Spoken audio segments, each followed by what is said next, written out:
ഞങ്ങൾക്ക് ഒരു ടീമുണ്ടായിരുന്നു. അത് ഞാൻ തന്നെയാണ് ആ ഗ്രൂപ്പ് ഫോം ചെയ്തത് അന്ന്. ഇപ്പോൾ ഡിഫറെൻറ്റ് ഡിപ്പാർട്ട്മെൻറ്റ്സിൽ നിന്ന് നല്ല ടാലൻറ്റഡ് ആയിട്ടുള്ള കുട്ടികളെ നമ്മൾ സെലക്ട് ചെയ്യുക. ബിക്കോസ് കേരളോർമ്മയ്ക്ക് എന്ന് പറഞ്ഞ് ഒരു മറ്റുള്ള കോളേജസിനൊക്കെ ഒരു കോറിയോഗ്രാഫേഴ്സ് ഉണ്ടായിരുന്നു. പക്ഷേ കേരളോർമ്മയ്ക്ക് കോറിയോഗ്രാഫർ ഉണ്ടായിരുന്നില്ല. പക്ഷേ അന്നത്തെ പ്രിൻസിപ്പൾ എല്ലാവരും നമുക്ക് നല്ല സപ്പോർട്ടായിരുന്നു.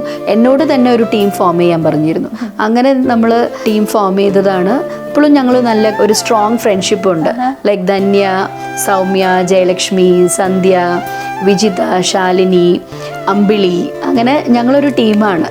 അപ്പോൾ എവിടെ ചെന്നാലും ആ ഒരു ടൈമിൽ കേട്ടോ ഒരു ഞങ്ങളെ കണ്ടു കഴിഞ്ഞാൽ ഇപ്പോൾ എല്ലാവരും പണ്ടൊക്കെ സെൻറ്റ് മേരീസും സെൻറ്റ് തെരേസാസ്, വിമലയൊക്കെയാണ് ടോപ്പിൽ നിൽക്കുക.